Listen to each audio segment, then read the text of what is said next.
हाँ तो प्यारे बच्चों, आज बेटे हम न्यूमेरिकल कर रहे हैं गोश थ्योरम के ऊपर बेस्ड।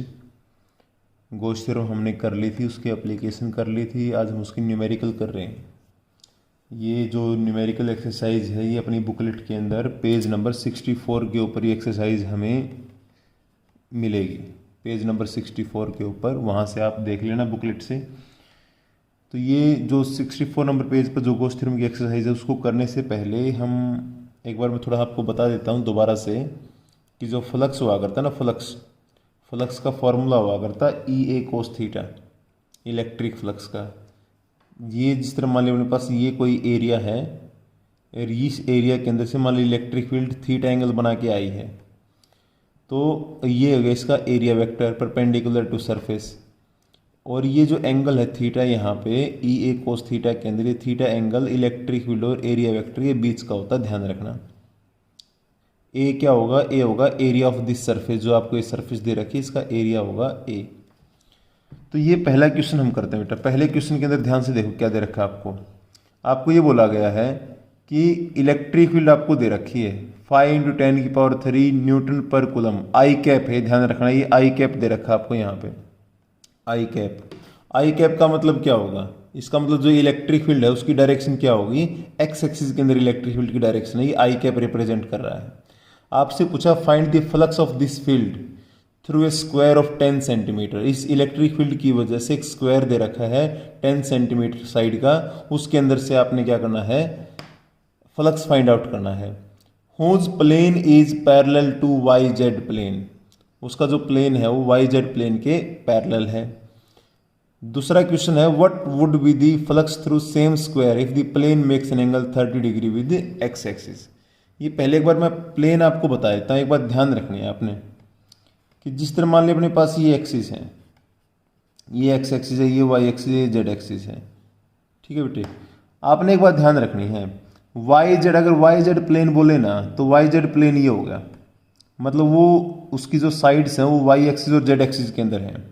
और ख़ास बात ये होती है कि जो वाई जेड प्लेन होता है ना, और उसका जो ये एरिया होता है, ये वाला जो एरिया होगा, अगर मैं इसका एरिया वेक्टर बनाऊँ, एरिया वेक्टर ये बनेगा। तो वाई जेड प्लेन की खास बात ये होती है कि वाई जेड प्लेन का जो सरफेस एरिया होता है वो हमेशा एक्स एक्सिस की डायरेक्शन में होता है, एक्स एक्सिस की डायरेक्शन के अंदर होगा। कहने का मतलब ये है कि जिस तरह मान लिया बेटा ये प्लेन था, एक्स वाई जेड प्लेन के अंदर था, तो इसके जो एरिया वेक्टर की डायरेक्शन आएगी वो किधर आएगी? एक्स एक्सिस के अंदर आएगी। अगर मान लिया यही प्लेन मैं ये बोल देता भाई, जिस तरह मान लिया मेरे पास ये एक्सिस वाई है, ये एक्स है, ये मान लिया जेड है। अगर मैं बोल दूँ भाई एक्स जेड प्लेन है, तो एक्स जेड प्लेन का मतलब तो ये होगा, ये एक्स एक्सिस है, ये जेड एक्सिस है, ये वाई एक्सिस, तो ये एक्स जेड प्लेन होगा। तो इसका एरिया वेक्टर किधर जाएगा? वाई एक्सिस के अंदर जाएगा, ठीक है। अगर प्लेन आपका एक्स वाई प्लेन हो तो उसका एरिया वेक्टर किधर आएगा? जेड एक्सिस के अंदर आएगा, ठीक है बेटे, ठीक है। तो इसने पहला क्वेश्चन देखो क्या बोला है। इसने बोला फ्लक्स निकालो through a square of 10 centimetre on a side whose plane is parallel to Y Z. मतलब प्लेन वाई जेड के पैरेलल है भाई। पहले तो आप ये देखो इलेक्ट्रिक फील्ड आपको कितनी दे रखी है? इलेक्ट्रिक फील्ड आपको दे रखी है 5 × 10⁻³ आई कैप न्यूटन पर कूलम, इतनी इलेक्ट्रिक फील्ड आपको दे रखी है। प्लेन दे रखा है वाई जेड, मतलब कहने का मतलब मैंने इसको ऐसे मान लिया कि ये अपने पास एक्स एक्सिस है, एक्स एक्सिस है, ये मान लिया अपने पास वाई एक्सिस है, ये मान लिया जेड एक्सिस है। तो प्लेन कौन सा होगा अपने पास? प्लेन तो ये होगा, वाई जेड प्लेन दे रखा है। और उसने बोला है कि जो प्लेन है उसकी साइड दे रखी 10 सेंटीमीटर, इसकी साइड 10 सेंटीमीटर दे रखी है। मतलब मैं साइड मान ले एल मान लो, एल कितनी होगी अपने पास? 10 सेंटीमीटर। तो एरिया कितना होगा? स्क्वायर का एरिया, स्क्वायर का एरिया क्या होगा? लेंथ का स्क्वायर होगा। तो ये कितना अपने पास यहाँ पे 100 सेंटीमीटर स्क्वायर हो जाएगा। मतलब एरिया इज इक्वल टू कितना बन गया अपने पास? 100 × 10⁻⁴ मीटर स्क्वायर बन गया। तो एरिया कितना आ गया यहाँ पे? 10⁻² मीटर स्क्वायर एरिया बन गया अपने पास प्लेन का, ठीक है। अब आपको ये देखो, आपको ये बोला गया है जो प्लेन है वो पैरेलल टू वाई जेड है, ठीक है। इसका मतलब इसका जो एरिया गया, इसका जो एरिया वेक्टर गया, एरिया वेक्टर इस तरफ आएगा, एक्स एक्सिस के अंदर जो वाई जेड प्लेन है, तो इसका मतलब थीटा कितना बन गया यहाँ पे 0 डिग्री। तो आपसे फ्लक्स पूछा भाई, तो फ्लक्स निकाल दो। फ्लक्स निकालने का फॉर्मूला क्या होता है, phi is equal to E A cos theta. अब मुझे बताओ थीटा कितना होगा, थीटा किसके बीच का एंगल है, इलेक्ट्रिक फील्ड और एरिया वेक्टर। इलेक्ट्रिक फील्ड किधर है, आई कैप, आई कैप मतलब इलेक्ट्रिक फील्ड एक्स एक्सिस के अंदर है, तो इलेक्ट्रिक फील्ड इस तरफ गई होगी एक्स एक्सिस के अंदर। इसका मतलब एरिया वेक्टर और इलेक्ट्रिक फील्ड दोनों डायरेक्शन सेम है, तो थीटा कितना हो गया 0 डिग्री। तो फाई इज इक्वल टू कितना आ गया अपने पास यहाँ पे, ई कितना 5 × 10⁻3, एरिया कितना 10⁻⁻2, कोस थीटा कितना 0 डिग्री, कोस 0 1, तो फाई इज इक्वल टू कितना आ गया मेरे पास यहाँ पे 5 × 10⁻, ये +3 था, ये -1 था, तो 1 मतलब 50 न्यूटन मीटर स्क्वायर पर कूलम बन जाएगा। ये फ्लक्स की यूनिट होती है, ध्यान रखना। इतना आ गया, ठीक है। अब इसमें एक क्वेश्चन और पूछा है, यहाँ पे एक क्वेश्चन और पूछा गया है इसके बी पार्ट के अंदर। यहाँ पे ये और इस लाइन के अंदर एक क्वेश्चन और पूछा गया आपसे पूछा है, अगर जो स्क्वायर है उसका जो प्लेन है वो एक्स एक्सिस के साथ 30 डिग्री का एंगल बनाता हो, कितनी डिग्री का एंगल बनाता हो, 30 डिग्री का एंगल वो बनाता हो, तो फिर क्या होगा, तो फिर हम उसको कैसे काउंट करें।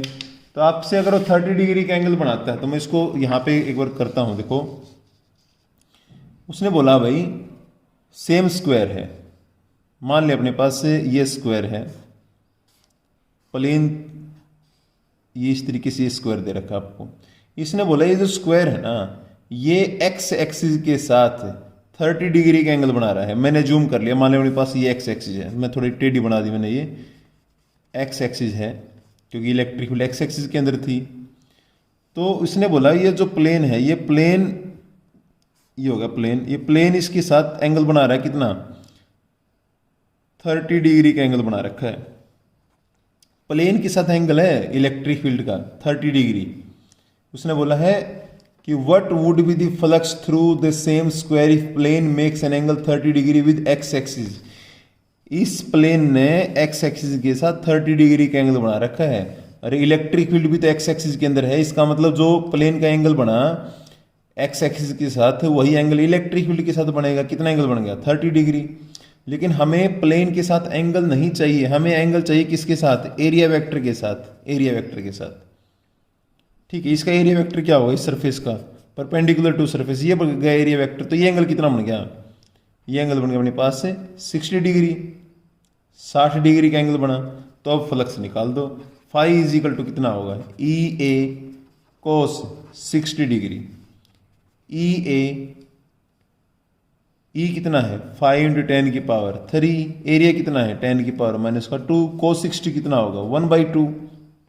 तो फाई इज इक्वल टू कितना अपने पास यहाँ पे सोल्व करो इधर 25 न्यूटन मीटर स्क्वायर पर कूलम आ जाएगा, ये इतना फ्लक्स आ जाएगा। क्लियर है, ये ध्यान रखना बस, यहाँ पे एंगल का केस ध्यान रखना, एंगल आप किसके साथ ले रहे हो।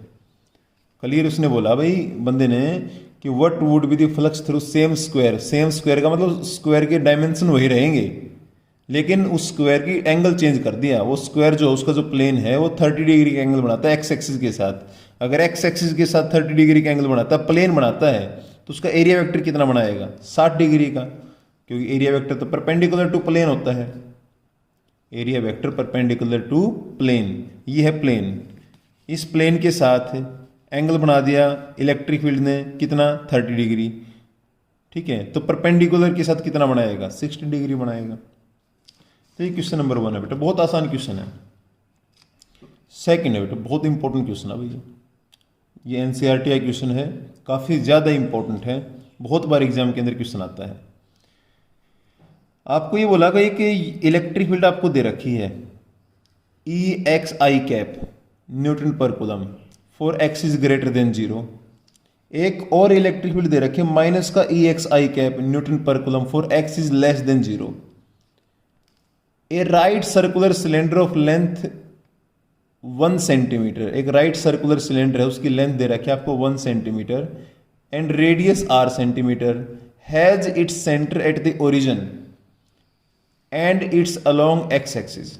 ये बोल रहा है कि ये इस तरीके से है कि एक ये सिलेंडर है, ये सिलेंडर आपको दे रखा है, इसकी लेंथ दे रखी है 1 सेंटीमीटर, इसकी रेडियस दे रखी है r सेंटीमीटर, और आपको ये बोला है इसका जो सेंटर है वो ओरिजिन पे है। तो ये जो सेंटर है मैंने ओरिजिन पे मान लिया। ओरिजिन मानने का मतलब इधर एक्स एक्सिस, इधर वाई एक्सिस। ठीक है, उसने बोल रखा है कि भाई has its centre at the origin and its axis along x axis, मतलब ये एक्स एक्सिस के अलोंग फैला हुआ है। ठीक है, आपसे पूछा नेट आउटवर्ड्स फ्लक्स बताओ, कि नेट आउटवर्ड्स फ्लक्स, जो फ्लक्स बाहर निकला है आउटवर्ड्स, वो आपने फाइंड आउट करना है। ठीक है, तो मैंने इसको मान लिया बेटा ओरिजिन, ये ओरिजिन आपको बोल रखा है। इसका मतलब इस ओरिजिन से इधर इस तरफ ये क्या होगा, x ग्रेटर देन 0, इस तरफ क्या होगा, x लेस देन 0। ठीक है, तो आपको क्लियर बोला है, क्या बोला गया, आपको ये बोला गया for x greater than 0 electric field आपको दे रखी EXI कैप। मतलब इस तरफ जो इलेक्ट्रिक फील्ड गई है, इधर जो इलेक्ट्रिक फील्ड गई है वो क्या होगी अपने पास से EXI कैप है, EXI कैप। ठीक है, फिर उसने बोला भाई जो electric field x is less than 0 के लिए है, मतलब नेगेटिव साइड के लिए है, इस तरफ इस फेस के थ्रू इधर जो इलेक्ट्रिक फील्ड गई है वो माइनस का EXI कैप है। मतलब इधर जो इलेक्ट्रिक फील्ड आई है अपने पास वो माइनस का EXI कैप आई है। अब ये माइनस यहां पर केवल ये माइनस यहां पर केवल डायरेक्शन को रिप्रेजेंट कर रही है कि इलेक्ट्रिक फील्ड अपोजिट डायरेक्शन के अंदर गई है, और कुछ नहीं है इसका रोल। ये केवल इसको मैं ऐसे लिख सकता हूं EX माइनस आई कैप। इसका मतलब इलेक्ट्रिक फील्ड की डायरेक्शन कौन सी है, नेगेटिव एक्स एक्सिस है। ठीक है बेटे, तो आपसे पूछा क्या गया है, आपसे पूछा गया है कि भाई फ्लक्स नेट आउटवर्ड्स फ्लक्स आपने फाइंड आउट करना है, कि नेट आउटवर्ड्स फ्लक्स बताओ कितना होगा। तो भाई अब फ्लक्स तो यहां पर 3 एरिया के थ्रू फ्लक्स निकल सकता है। कौन कौन से एरिया की तरफ फ्लक्स निकलेगा, एक तो इस एरिया की तरफ फ्लक्स आएगा, एक इस एरिया की तरफ फ्लक्स आएगा, और एक जो ये ऊपर की सरफेस नहीं है जो कर्व्ड सरफेस एरिया है, इसके थ्रू भी फ्लक्स आ सकता है। लेकिन आप ये देखोगे यहाँ पे ध्यान से देखो, अगर मैं इस एरिया की बात करता हूँ, ये वाला एरिया जो मैं कर्व्ड सरफेस एरिया की बात करता हूँ, इसका एरिया वेक्टर तो इधर आएगा, और इलेक्ट्रिक फील्ड किधर है, इलेक्ट्रिक फील्ड या तो इस तरफ है या तो इलेक्ट्रिक फील्ड इधर है, ये इलेक्ट्रिक फील्ड इस तरफ है। तो एंगल कितना बनेगा यहाँ पे, एंगल तो 90 डिग्री बनेगा, और 90 डिग्री एंगल के लिए फ्लक्स क्या होता है, 0। तो मतलब इस कर्व्ड सरफेस एरिया के लिए तो फ्लक्स 0 होगा। अब यहाँ पर देख लो, यहाँ पे एंगल कितना होगा, इधर इसका एरिया वेक्टर ये होगा इलेक्ट्रिक फील्ड, ये इलेक्ट्रिक फील्ड होगी तो थीटा कितना होगा यहाँ पे 0 डिग्री। इसके लिए देखो इलेक्ट्रिक फील्ड इस तरफ है, एरिया वेक्टर भी इधर होगा perpendicular to surface, n cap से रिप्रेजेंट कर रहा हूँ एरिया वेक्टर को। थीटा कितना होने पास यहाँ पे 0 डिग्री। तो नेट फ्लक्स निकाल लो यार, नेट आउटवर्ड फ्लक्स, इसका फ्लक्स मान ले मैंने φ1, इसका फ्लक्स मान ले φ2, इसका फ्लक्स मान ले φ3, तीनों फ्लक्स को ऐड कर दो। तो φ1 इसका फ्लक्स कितना होगा, E A cos थीटा होता है। ठीक है, इसकी रेडियस बताओ कितनी है, इसकी रेडियस दे रखी है r सेंटीमीटर। तो रेडियस आपको r सेंटीमीटर दे रखी है, r सेंटीमीटर रेडियस दे रखी है r सेंटीमीटर। मैं इसको ऐसे लिख दूं r इंटू 10 की पावर माइनस का 2 मीटर, r सेंटीमीटर तो r इंटू 10 की पावर माइनस का 2 मीटर लिख दें, कोई दिक्कत नहीं होगी। तो भाई φ1 कितना आ गया यहाँ से, E कितना है EX। ये ध्यान रखना बच्चे कि ये यहाँ माइनस का EX लिख लेते हैं, माइनस का EX नहीं, माइनस केवल डायरेक्शन के लिए है। इसको मैंने बता दिया EX माइनस का आई कैप लिख सकते हैं। EX एरिया कितना होगा, सर्कल है, पाई आर का स्क्वायर, तो पाई आर स्क्वायर, आर कितनी थी r इंटू 10 की पावर माइनस 2, तो r का स्क्वायर इंटू 10 की पावर माइनस का 4 लिख दूँ। कोस थीटा, थीटा कितना है 0 डिग्री, थीटा 0 है, कोस 0 1, तो φ1 तो आ गया अपने पास कितना EX pi r square into 10 की पावर माइनस 4, ये आ गया अपने पास φ1। सिमिलरली φ2 निकाल लो यहाँ के लिए, यहाँ पर भी एंगल कितना होगा 0 डिग्री, इलेक्ट्रिक फील्ड कितनी है ई एक्स, एरिया वेक्टर होगा अपने पास, एन कैप एंगल होगा 0 डिग्री, एरिया क्या, एरिया सेम होगा, जो एरिया यहाँ था वही एरिया यहाँ पे होगा। इसका मतलब देखो ई दोनों जगह ई सेम, दोनों जगह एंगल सेम, ठीक है, दोनों जगह एरिया सेम, इसका मतलब दोनों जगह से फ्लक्स भी क्या आएगा, सेम आएगा। तो इसका फ्लक्स भी कितना आएगा अपने पास, E x pi r square into 10 की पावर माइनस का 4 आ गया। अब ये वाली सरफेस है, यहाँ तो मैंने आपको बता दिया एंगल कितना बन जाएगा, 90 डिग्री एंगल बन जाएगा, तो कोस 90 करोगे जब 0 हो जाएगा, तो नेट फ्लक्स 0 हो जाएगा। तो नेट आउटवर्ड्स फ्लक्स कितना आ गया, फाई नेट, फाई नेट के लिए दोनों को ऐड कर दो, ऐड करोगे तो कितना आ जाएगा, 2 टाइम्स हो जाएगा, तो कितना अपने पास 2 पाई आर स्क्वायर इंटू 10 की power minus 4 newton metre square पर कूलम। ये टोटल अपना फ्लक्स आ जाएगा जो हमें चाहिए था। ये आ गया अपने पास यहाँ से 2 पाई आर स्क्वायर ई एक्स 10 की पावर माइनस 4।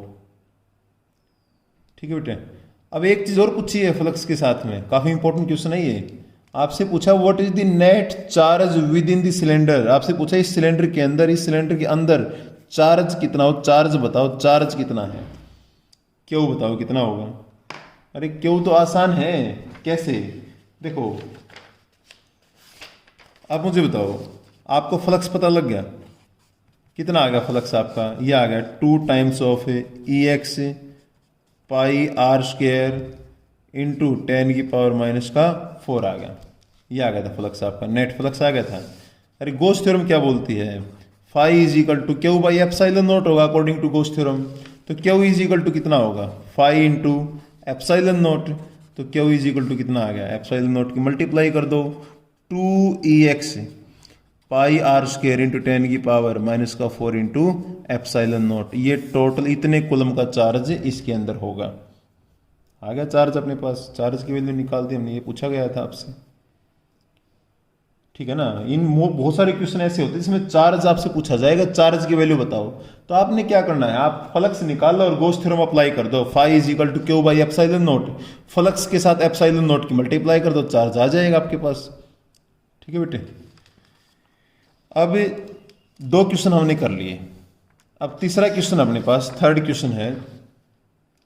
तीसरा क्वेश्चन आपसे पूछा गया, आपको ये बोला गया भाई ध्यान से देखो, ए सर्कुलर प्लेन सीट, ये question number 3, a circular plane sheet of radius 10 centimetre is placed on in a uniform electric field. आपको इलेक्ट्रिक फील्ड दे रखी 5 इंटू 10 की पावर 5 न्यूटन पर coulomb, making an angle 60 degree with the field, find the electric flux through the sheet. Electric flux निकालना आपने, circular seat है ये, ऐसे है बेटा, देखो बहुत आसान है। ये सर्कुलर सीट होगी, इसकी रेडियस आपको दे रखी 10 सेंटीमीटर, आर दे दिया आपको भाई 10 सेंटीमीटर, 10 सेंटीमीटर मतलब 10 इंटू 10 की पावर माइनस का 2 मीटर। आपको बोला इलेक्ट्रिक फील्ड दे रखी है आपको 5 इंटू 10 की पावर 5 न्यूटन पर coulomb, making angle 60 degree with the field. जो एक सेकंड, सर्कुलर सीट दे रखी है इतनी रेडियस की, placed in uniform electric field, इतनी इलेक्ट्रिक फील्ड दे रखी, making an angle 60 degree with the field, calculate the electric flux. ठीक है भाई, ये मान लिया अपने पास यहाँ पे इलेक्ट्रिक फील्ड है। इलेक्ट्रिक फील्ड आपको दे रखी है 5 इंटू 10 की पावर 5 न्यूटन पर कूलम। इलेक्ट्रिक फील्ड की 2 यूनिट होती है, तो न्यूटन पर कूलम या वोल्ट मीटर। इलेक्ट्रिक फील्ड की यूनिट क्या होती है अपने पास से, वोल्ट मीटर होती है, volt per metre, sorry volt per metre. इसने बोला है यहाँ पे इलेक्ट्रिक फील्ड ने उस प्लेन सीट के साथ एंगल बना रखा है 60 डिग्री का, प्लेन सीट के साथ, मतलब ये जो सीट है आपके पास इसके साथ इसका एंगल 60 डिग्री का है। लेकिन एंगल किसके साथ चाहिए हमें तो एंगल एरिया वेक्टर के साथ चाहिए है। तो एरिया वेक्टर क्या होगा मेरे पास, ये होगा area vector perpendicular to surface, तो ये एंगल कितना होगा 30 डिग्री होगा। नहीं बात समझ में आई, एंगल देखो ना 60 डिग्री एंगल किसके साथ दे रखा है, प्लेन के साथ दे रखा है, तो एंगल किसके साथ चाहिए, परपेंडिकुलर के साथ, प्लेन और परपेंडिकुलर तो 90 डिग्री पे होते हैं। अगर प्लेन के साथ 60 होगा तो परपेंडिकुलर के साथ कितना होगा, 30 होगा। क्यों? क्योंकि परपेंडिकुलर पे कौन है, एरिया वेक्टर है। क्या पूछा है, फ्लक्स पूछा है, निकाल दो यार flux. Phi is equal to कितना होगा मेरे पास, ई ए कोस थीटा। ई दे रखा है, एरिया निकाल लो। एरिया कैसे होगा अपने पास यहाँ पे, ई इंटू एरिया क्या होगा, pi r square into cos theta. Cos theta कितना है 30 डिग्री, कोस 30 कितना होगा √3/2। सोल्व कर लो, यहाँ से फाई की वैल्यू आ जाएगी आपकी, कैलकुलेशन कर लेना। क्वेश्चन नंबर 4 बहुत इंपॉर्टेंट क्वेश्चन है, एग्जाम के अंदर आया हुआ क्वेश्चन है ये, 1 लाइनर क्वेश्चन है, ये बहुत छोटा है क्वेश्चन है और बहुत बार एग्जाम के अंदर आता है। आपको ये बोल रखा है भाई ये वेक्टर का यूज करें यहाँ पे हम, आपको बोल रखा है ई दे रखी है आपको 8i cap plus 4j cap plus 3k cap newton पर कूलम, ये इलेक्ट्रिक फील्ड आपको दे रखी है। Calculate the electric flux through the surface of area, area आपको दे रखा है भाई 100 metre square lying in XY plane, XY plane में लाई करता है। अब एरिया देख ले ध्यान से, कोई भी एरिया होगा, मान लिया अपने पास, मैंने जूम कर लिया, अपने पास इस तरीके से थी, ये एरिया है, सॉरी हाँ, ये मान लिया x एक्सिस है, ये मान लिया y एक्सिस है, तो ये XY प्लेन का एरिया है भाई, ये z एक्सिस होगी। तो आप मुझे बताओ इस एरिया का, ये XY प्लेन दे रखा है ना, XY प्लेन, तो मैंने इसको x मान लिया, इसको y मान लिया, तो ये XY प्लेन, इसका आप मुझे बताओ एरिया वेक्टर किधर आएगा, इसका एरिया वेक्टर तो इधर आएगा, कौन सी डायरेक्शन में, z डायरेक्शन के अंदर। अरे जेड डायरेक्शन के अंदर आएगा ना, जेड डायरेक्शन के अंदर, जेड डायरेक्शन का यूनिट वेक्टर क्या होता है, के कैप होता है क्या, एक्स एक्सिस का आई कैप, वाई एक्सिस का जे कैप, जेड एक्सिस का के कैप। तो आपको एरिया दे रखा है, एरिया कितना है 100 मीटर स्क्वायर है, क्या इसको मैं ऐसे लिख सकता हूँ क्या 100 के कैप मीटर स्क्वायर। अरे डायरेक्शन ले ली मैंने इसकी, एरिया वेक्टर की डायरेक्शन क्या होगी, जेड एक्सिस के अंदर होगी, तो 100 के कैप हो गया, ठीक है ना। तो ई आपको दे रखी है, एरिया आपको पता लग गया, फ्लक्स पूछा है भाई, फाई इज इक्वल टू, अब बच्चे सोचें सर एंगल नहीं दे रखे, भाई एंगल की जरूरत नहीं है। अगर एरिया और इलेक्ट्रिक फील्ड दोनों वेक्टर फॉर्म में दे रखी हो ना, तो फॉर्मूला लगाओ, सिंपल क्या होता है, फ्लक्स क्या होता है, E dot A, E cap dot A cap, E A cos theta, dot product ही तो होती है, तो डॉट प्रोडक्ट अप्लाई कर दो यहाँ पे, 8i cap plus 4j cap plus 3k cap dot area कितना होगा अपने पास 100k कैप, 100k कैप। अब हमें पता भाई डॉट प्रोडक्ट के अंदर क्या होता है, आई की आई से मल्टीप्लाई करते हैं, जे की जे से, के की के से। अब यहाँ पर आई कैप नहीं है, जीरो है, तो ये 8 इंटू जीरो जीरो हो जाएगा, 4 जे कैप भी नहीं है, तो 4 इंटू जीरो जीरो हो जाएगा, यहाँ पर केवल के कैप है, तो 3 इंटू 100 कितना आ गया अपने पास, यहाँ पे 300 आ जाएगा। कई बार बच्चे कंफ्यूज होते हैं, ये जो इसको मैं ऐसे लिख रहा हूँ यहाँ पे, कंफ्यूज ना होना, 8i cap plus 4j cap plus 3k cap dot में जो 100k कैप था ना, इसको मैं ऐसे लिख रहा हूँ यहाँ पे, 0i cap plus 0j cap plus 100k cap, ऐसे लिख रहा हूँ इसको मैं। 100k कैप अकेला था, तो i की मल्टीप्लाई i से होती है डॉट प्रोडक्ट के अंदर, तो 8 into zero zero, 0 into 4 zero, 100 into 3 कितना अपने पास यहाँ पे 300 न्यूटन मीटर स्क्वायर पर कूलम, ये फ्लक्स आएगा अपने पास टोटल। डॉट प्रोडक्ट कर दो सिंपल, कोई दिक्कत नहीं आएगी, आसान क्वेश्चन है। ओके बेटे, तो नेक्स्ट क्वेश्चन की तरफ बढ़ते हैं भाई।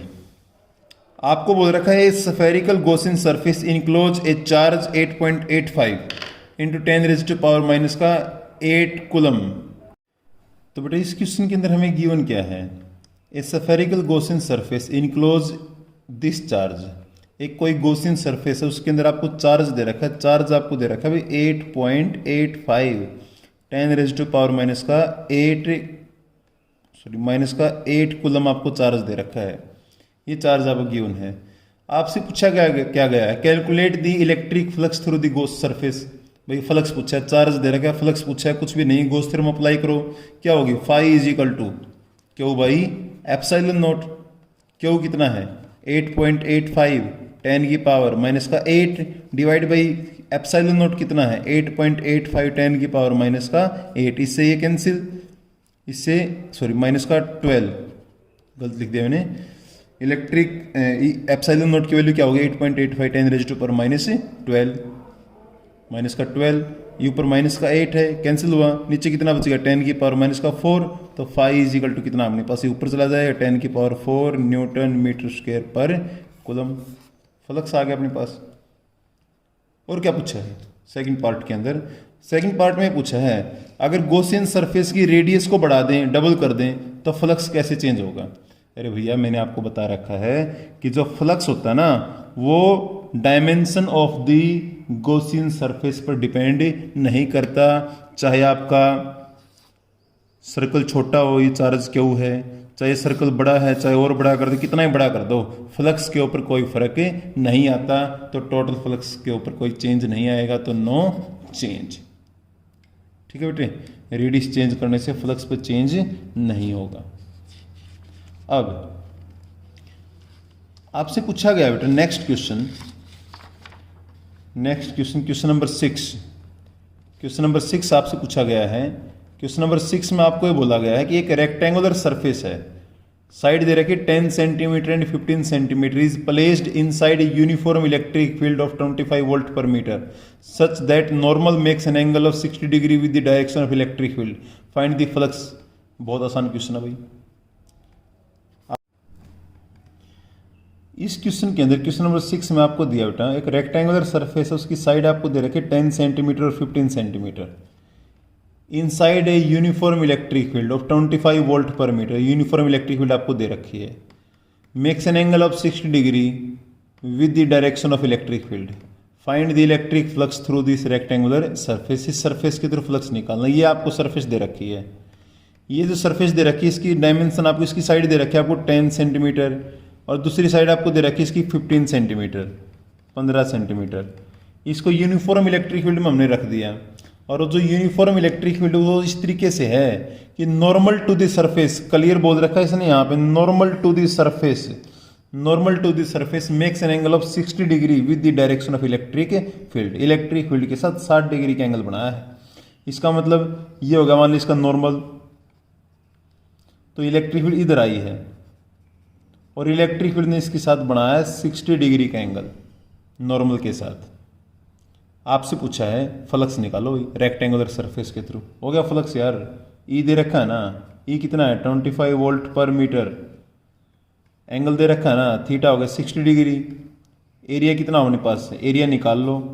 एरिया क्या होगा, रेक्टेंगल है, लेंथ इंटू ब्रेड्थ, तो 15 इंटू 10 150 सेंटीमीटर स्क्वायर, तो एरिया कितना अपने पास 150 इंटू 10 की पावर माइनस का 4 मीटर स्क्वायर हो गया। एरिया आ गया, इलेक्ट्रिक फील्ड आ गई, थीटा आ गया, फ्लक्स निकालना है, फाई इज इक्वल टू क्या करोगे ई ए कॉस थीटा, अप्लाई कर देना आंसर आ जाएगा। Next question, question number 7। Electric field आपको दे रखी है भाई, वही डायमेंशन वाला क्वेश्चन आ गया। इलेक्ट्रिक फील्ड आपको दे रखी है, डॉट प्रोडक्ट वाला क्वेश्चन आ गई है, वेक्टर वाला। ई दे रखा है आपको कितना 6i cap plus 4j cap plus 4k cap, E दे दी आपको। एरिया दे दिया आपको कितना 20 यूनिट्स का एरिया दे दिया। YZ प्लेन है, YZ प्लेन बना के देख लिया करो, ये Y है, ये Z है, ये X है, ये YZ प्लेन, YZ प्लेन ये हो गया, तो इसका एरिया वेक्टर इधर आ गया, कौन सी डायरेक्शन के अंदर, X एक्सिस के अंदर आ गया। इसका मतलब ये क्या होगा I कैप, इसका मतलब एरिया कितना 20i कैप। अभी करा था क्वेश्चन उसी टाइप का है, तो क्या हो गया अपने, इसका मतलब एरिया क्या बन गया, इसका मतलब ये, इसको क्या लिखोगे आप 20i cap plus 0j cap plus 0k cap. अगर आप लिखना चाहो तो मैं वैसे बता रहा हूँ, कोई ज़रूरी भी नहीं है। हमें क्या चाहिए flux, phi is equal to क्या होगा ई डॉट ए, तो दोनों की डॉट प्रोडक्ट, इन दोनों की डॉट प्रोडक्ट। डॉट प्रोडक्ट में करते क्या है, आई की मल्टीप्लाई आई के साथ, जे के साथ, के के साथ, तो 20 इंटू 6 120, 0 इंटू 4 0, 0 इंटू 4 0, तो फ्लक्स कितना अपने पास टोटल 120 यूनिट्स आ गया। क्लियर है, आसान क्वेश्चन है, कोई दिक्कत नहीं, कर सकते हो। 7वां question, 8th question, same question बेटा अपने आप करना है, मुझे क्वेश्चन करवाने की ज़रूरत नहीं पड़नी चाहिए, कर सकते हो अपने आप। क्वेश्चन नंबर 9 बहुत इजी क्वेश्चन है। ध्यान से देखोगे तो मैं उसका हिंट आपको बता देता हूँ, केवल हिंट बता रहा हूँ आपको मैं। क्वेश्चन तुम लोगों ने अपने आप करना है। मैंने आपको ये बता रखा है, ये क्यूब है। अगर इस क्यूब के कॉर्नर पे अगर मान लो कोई चार्ज रख दो ना क्यू, तो इस क्यूब के थ्रू जो फ्लक्स आएगा फाई इज इक्वल टू कितना होता है, क्यू बाई 8 एप्सिलॉन नॉट होता है। ध्यान रखो, Q by 8 epsilon not. Question कर सकते हो तुम लोग इस क्वेश्चन को। अरे हो तो गया, चार्ज दे रखा आपको, ये चार्ज आपको दे रखा है, placed at the corner of cube, इस क्यूब के कॉर्नर पर रखा है, साइड 1 मीटर, कोई फर्क नहीं पड़ता। Calculate the electric flux through this side, through this cube, इस क्यूब के थ्रू फ्लक्स निकालना। क्यों दे रखा है, एप्सिलॉन नॉट की वैल्यू आपको पता है 8 है, पुट करो यार, आंसर आ जाएगा तुम्हारा। ठीक है बेटे, ये 9 क्वेश्चन हम लोगों ने करे हैं, तुम पूरी एक्सरसाइज ट्राई करने की कोशिश करना। कुछ डाउट आएंगे, वो डाउट फिर मैं आपके डाउट ले लूँगा, फिर मैं कल एक नई वीडियो डालूंगा, उसके अंदर कुछ एनसीईआरटी क्वेश्चन होंगे इस टॉपिक से रिलेटेड। काफ़ी इंपॉर्टेंट टॉपिक है, तो 4 या 5 क्वेश्चन आते हैं एनसीईआरटी के यहाँ से, वो क्वेश्चन डालूंगा और इस एक्सरसाइज के कुछ बचे हुए न्यूमेरिकल्स को सॉल्व करेंगे हम। तो ये पार्ट बेटा तुम लोगों ने आज करना है। न्यूमेरिकल ट्राई करने हैं, बहुत इंपॉर्टेंट न्यूमेरिकल हैं, मस्ट हैं, ट्राई ज़रूर करो। Thank you.